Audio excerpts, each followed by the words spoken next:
پرتغال مقابل اسپانیا نیمه نهایی قهرمانی اروپا. ضربات پنالتی، 2 تا رقیب بزرگ. بهتر از این نمیشد. تیم پرتغال در مصاف اسپانیا ضربه پنالتی گل نشد. رونالدو پنالتی پرتغال از دست داد تو این صحنه. ضربات پنالتی از خیلی جهات واقعا وحشتناکن. سسک فابرگاس پنالتی رو خواهد زد. چی استرس و فشار رو تحمل میکنه رونالدو. گلش میکنه فابرگاس. تموم کار پرتغال. اسپانیاست که میره واسه قهرمانی یورو و اصلا را 12. اون میخواست پنالتی پیروزی رو بزنه. ذاتش همینه. اون هر کاری که میکنه در اصل برای تیمه و میدونه که باید با این مسئله روبرو بشه. اگه موفق بشه افتخار شخصی براش داره و از گفتنش خجالت نمیکشه که بخواد توپ طلا ببره و به مردم بگه. مثلا بگه که آره من میخوام بگیرمش و اگه نگیرم خوشحال نیستم. من از این رفتارش خوشم میاد. اگر الان به گذشته و سال 2012 نگاه کنید میبینید که اون تو باشگاهی بود که همیشه دوست داشت براش بازی کنه. همون موقع هم بهترین بازیکن تیم بود. با این حال داشت اذیت میشد. بارسلونا در تمام رقابت‌های محبوبیت پیروز میشد. لیونل مسی تمام توپ طلاها رو میبرد. کریستیانو بازیکنی بود که وقتی جایزه بهترین بازیکن سال اروپا به اینیستا رسید روی پاش بند نبود و صراحتاً مخالفت کرد و تسلیم نشد. چه چیزی با فصل قبل فرق کرده؟ امسال ما قهرمان میشیم، اینو شک نکنین. فرقش اینه چون ما از اونو بهتر بودیم، بهتر از اونو بازی کردیم، پس مستحق قهرمانی لیگ هستیم. تنها فرقش اینه.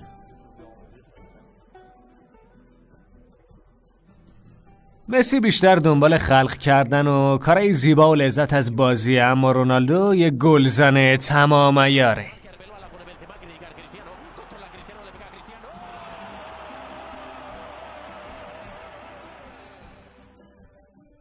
اگر فیلم وسترن بود کسی که کلاه سفید داشت قطعاً مسی بود و کسی که گربه داشت یا توی صحنه آخر تیر میخورد و کلاه سیاه داشت کریستیانو رونالدو بود. اون از چیزای منفی قدرت میگیره. میتونید کلی حرفای مثبت دربارش بگین اما در آخر اون یه مورد منفی رو پیدا میکنه، سر در اتاقش میزنه و اونو به عنوان انگیزه به کار میگیره. اولین باری که با اون کار کردم چیزی که خیلی به چشم می اومد این بود که کارایی میکرد که خیلی از بازیکنای سطح بالا حاضر نیستن انجام بدن.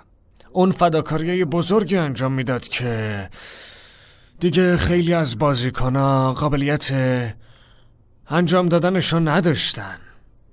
اون واقعا فداکار بود.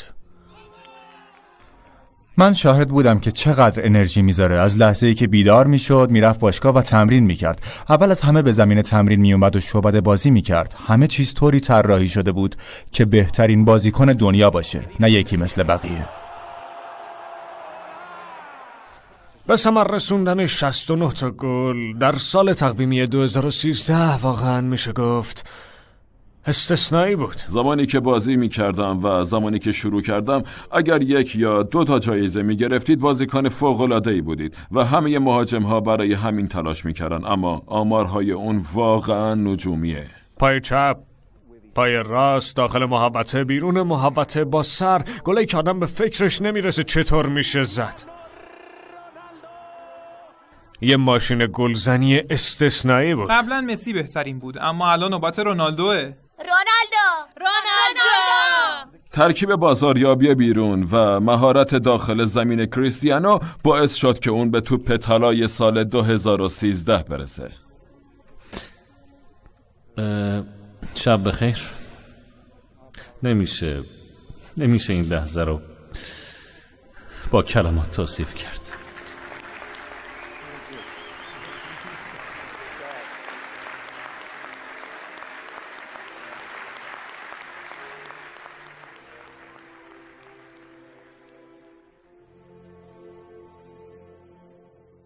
این که مادرید به قهرمانی 10 برسه یکی از داستانهای بزرگ فوتبال. وقتی از تونل می اومدیم بیرون جام لیگ قهرمانان روی سکو بود. وقتی که دیدمش نفسم بند اومد، مجبور شدم یه نفس عمیق بکشم. کریستیانو صداشو شنید، سرشو برگردوند و گفت پول نگران نباش. دقیقه 93 نشون میده که چقدر نزدیک بود همه چیز خراب بشه، ولی اون شرایطو قهرمانان میشه. همه توی رختکن خوشحالی میکردن و جام و دست به دست میکردن، همه بطریا رو باز میکردن، جو فوق‌العاده‌ای بود. بعد دیدم یه گروه کوچیک از بازیکن‌ها، مارسلو، پپه و کریستیانو با همن. ازش پرسیدم درباره چی حرف میزنید؟ گفت درباره اینکه سال بعد چطور قهرمان بشیم. از تعجب خشکم زده بود، همچنان به همه چیز فکر میکردن. مادیرا.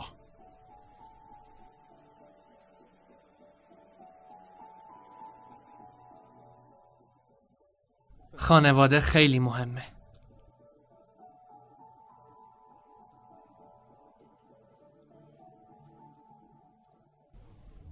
دنیس اون دوست نزدیک و عزیز من بود.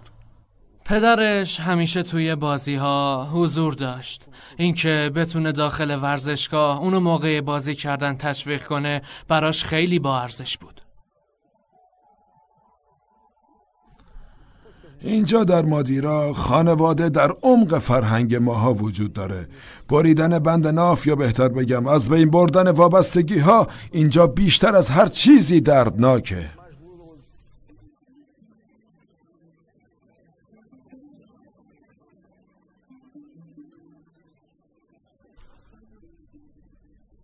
پدر رونالدو تو سال 2005 از دنیا رفت، وقتی رونالدو فقط 20 سالش بود. مدت زیادی دائم الخمر بود و دچار مشکل کبدی شده بود.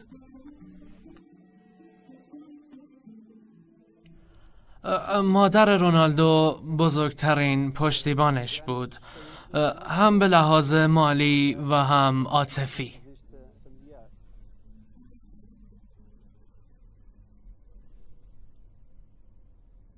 دولورس در فقر بزرگ شد، اما عزمش رو جزم کرده بود که رونالدو سختی نکشه. وقتی دنیس بیکار بود، دولورس برای مدتی بچه ها رو ترک کرد تا تنهایی در پاریس کار کنه. در هر خانواده مادیرایی همیشه یه نفر هست که مهاجرت میکنه، به ویژه خانواده های فقیر. دولورس مادر کریستیانو رونالدو یک شخصیت استثنایی بود. اون فقط عاشقش نبود، فقط مراقبش نبود که نذاره تو 12 سالگی لیپسون رو ترک کنه.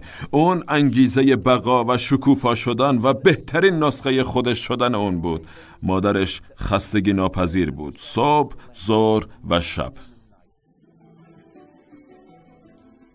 4 جولای 2010 رونالدو صاحب فرزند پسر شد. رویام این بود که یه پسر کوچولو داشته باشم. خب الان صاحب یه فرزندم و بهش افتخار میکنم. اسمشو کریستیانو جونیور گذاشت. اون تصمیم گرفت در 25 سالگی پدر بشه. این نشون میده روح خانواده در اون ریشه داره. کریستیانو از اون زمان صاحب 3 فرزند دیگه هم شد. وقتی ازم میپرسن کریستیانو زندگیمو تغییر داده یا نه، میگم معلومه، چون عضوی از خانواده است و از خون خودمه. و از یه جهت دیگه هم خوشحالم، چون میبینه پدرش فوتبال بازی میکنه، برنده میشه، هنوز آماده است، یه جورایی گل میزنه، هنوز باعث افتخاره و دیگران به یورو 2016 فرانسه. رونالدو تو یورو 2016 یه شخصیت حیرت انگیز بود. میدونستیمش خوبه، اما در حین یک مساوی هست و ضربات پنالتی میتونه برنده بازی رو تعیین بکنه. بیا زود باش، بیا تو باید پنالتی بزنی، بیا قوی باش، زود باش. کسی مثل تو خوب پنالتی نمیزنه، بیا زود باش، بقیه‌اش دست خداست، زود باش. شما از پسش برمیایین، نگران نباشین، به بازیتون ادامه بدین. بریم، خدا به همراهتون. هیچ اتفاقی نمیفته. لحظه ای بود که آدمو مبهوت میکرد. نه تنها هم تیمیاشو رهبری میکرد، بلکه همه کسایی که اون صحنه رو میدیدن نیاز بود، باید پیش قدم میشد. سوتیه که اونجا اذیت میکنه رونالدو رو، اما نه، توپ رو گل کرد، مثل آب خوردت رو گل کرد. سوال مطرح در مرحله گروهی این بود که اینو رهبری جواب میده. آیا کریستیانو رونالدو داره یه ماجرای روانی شخصی رو ایجاد میکنه که اثر منفی رو تیمش داره؟ اون از همون اولم داشت تو مسیر درست حرکت میکرد. یه ارسال بلند، ضربه سر رونالدو، گل برای پرتغال، گل برای پرتغال، غیر قابل مهار رونالدو. رو هوا هیچ کسی حریفش نیست. کاپیتان بازم درخشان ظاهر میشه. دستایی که واسش میره بالا و به اهتزاز در میاد. به احترام رونالدو. پرتغالی ها مدت ها منتظر قهرمانی بودن. ما یه نسل طلایی با اوزبیو داشتیم، بعد لوئیس فیگو، و حالا این نسل که بر پایه استعداد و اراده کریس رونالدو بوده. اون واقعا یه الگوی خوب برای جوانتر هست. رونالدو قبلا چیزای زیادی به دست آورده بود، هم به لحاظ فردی و هم باشگاهی، و میدونستیم میخواد اثرشو جاودانه کنه.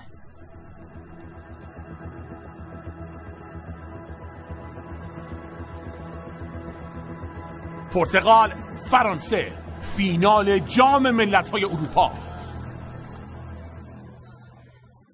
همه از قبل فکر می‌کردن ما باختیم. ما بدون پیروزی از اینجا نمیریم، بدون پیروزی از استادیوم نمیریم، امکان نداره. آره همینه، نگران نباش. درست مثل جام جهانی فرانسه 98 دوباره تو پاریس هستیم. یه فینال دیگه، بازم فرانسه اینجاست، اما این بار در مصاف پرتغال. یکی از مسائل کلیدی درباره کریستیانو رونالدو اینه که همیشه فکر میکنه شکست ناپذیره. در میانه میدان میزنه دیمیتری پایت، میزنه اونجا کاپیتان پرتغال رو، از درد خودش میپیچه کریس رونالدو. ببینیم که میتونه به کار ادامه بده یا خیر. دردش خیلی زیاده و سانتوش نگران هست. میومد تو زمین و میرفت بیرون. ظاهرا مشکل داره و نمیتونه بازی بکنه. بازوبند رو باز کرده اونجا کریس رونالدو، گریه میکنه و ناراحت از اینکه ادامه بازی فینال رو از دست داد. بازوبند رو میبنده روی بازوی نانی. کاپیتان تو ترکیب اصلی تیمش دیگه نخواهد بود.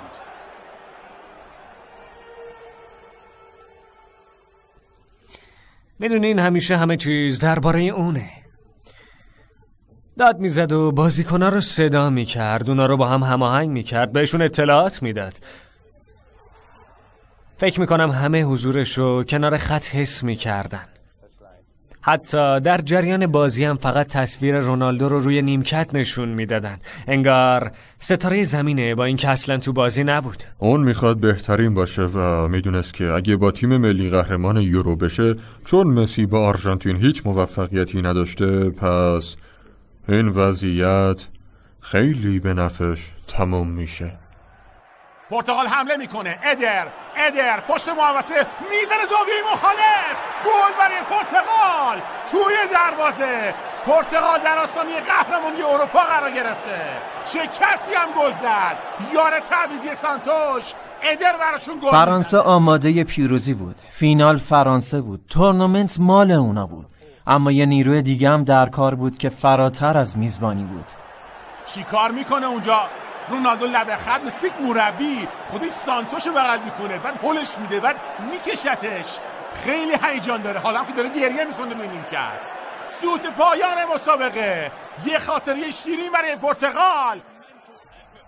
در تمام این سالها به نظر می رسید که خیلی خودخواهه، به خاطر گل‌هایی که میزد و خب آتشی که همیشه داشت. اما وقتی در اون فینال بهش نگاه میکنید، با تلاشش برای جلو بردن تیمش و کشورش از کنار خط، فکر کنم همین نشون میده که چقدر تشنه پیروزی بود.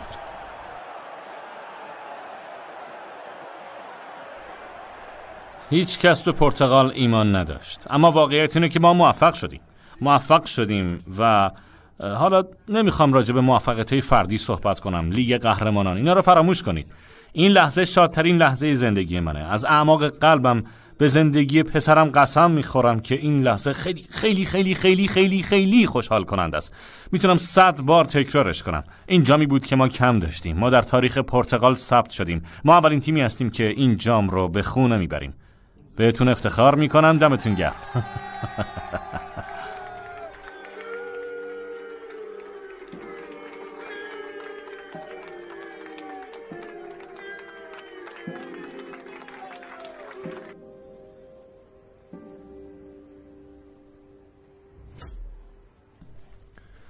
بهترین بازیکن‌ها میتونن بازیشون رو تغییر و تکامل بدن تا با یک مقطع از مسیر حرفه‌ایشون انطباق پیدا کنن.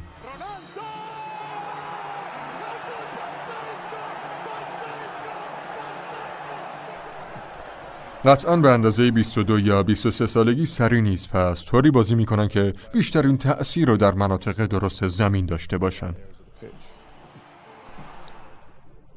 یوونتوس به لحاظ ورزشی کاملا موفق بوده. تیمی ساختن که 2 بار به فینال لیگ قهرمانان رسیده. با این حال انتقاد زیادی به یوونتوس میشد که چرا نتونسته مثلا مثل آس میلان به بازارهای آمریکا و آسیا برسه، چیزی که میخواستن یه منبع درآمد بین المللی بود، چیزی که باعث بشه در کل دنیا شناخته بشن.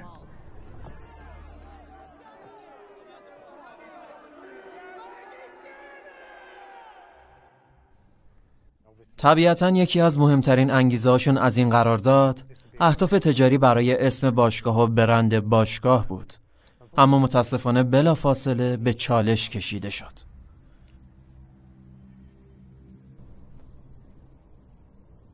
در اولین فصل حضور رونالدو در یوونتوس این خبر پخش شد که پلیس لاس وگاس تحقیقاتی درباره اتهام یک زن به اسم کاترین مایورگا را آغاز کرده، یک زن آمریکایی که مدعی بود رونالدو در 2009 بهش تجاوز کرده.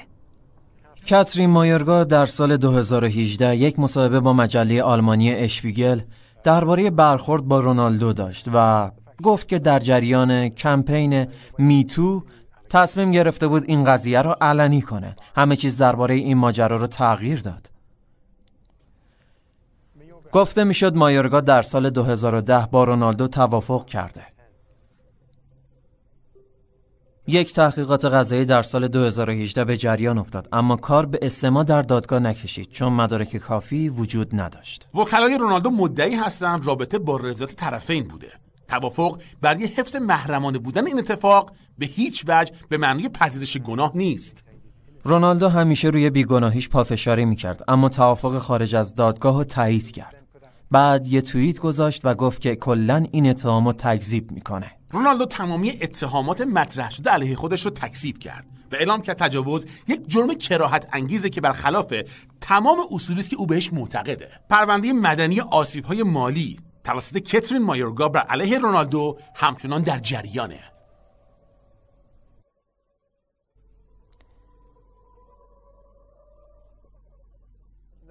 اون در مدت پاندمی هم همینجا بود. برای تمرین به ناسیونال اومد. اونجا یه مرد جوان 36 ساله رو دیدم که بعد از به دست آوردن همه چیز بازم با این اراده تمرین میکنه. طوری تمرین میکنه انگار میخواد دوباره بهترین و بزرگترین بشه. از جایگاهی که به دست آورده هیچ وقت احساس رضایت نمیکنه. همیشه میخواد جلوتر بره و به درجه های بالاتری برسه.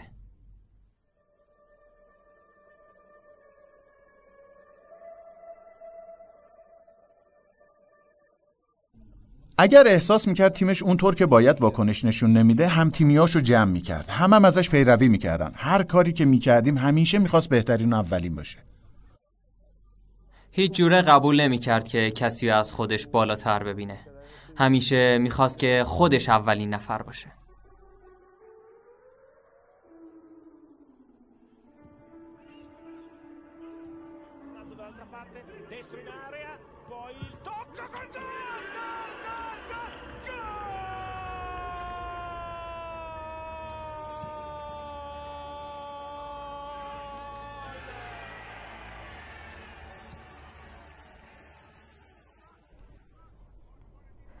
رونالدو با تمام وجودش وارد هر چیزی میشد که اونو تبدیل به بازیکن بهتری بکنه.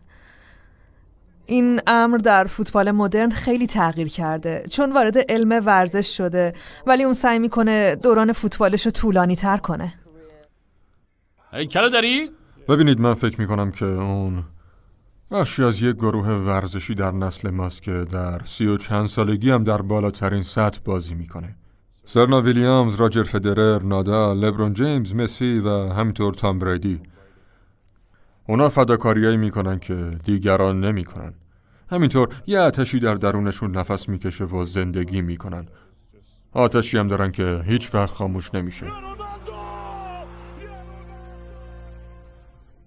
ما ورزشکارانی در تیم داشتیم که استعداد و مهارت فنی مشابهی داشتن، اما من فکر میکنم کریستیانو بازیکنی بود که یه فرشته روی دوشش داشت.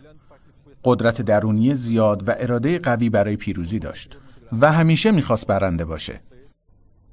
آمارایی که اون بهشون رسید واقعا باور کردنی نیستن. اینکه از پله عبور کنی، اونم 5 بار مرد سال فوتبال، 5 قهرمانی UCL، 1 بار جام ملت‌ها، 3 لیگ برتر جزیره، 2 لالیگا، 2 سری آ. عناوین فردی، جوایز تیمی، جام‌ها، رکورد گلزنیش. باید اقرار کرد که اون یه فوتبالیست نابغه است. شاید بهترین بازیکن تاریخ باشه.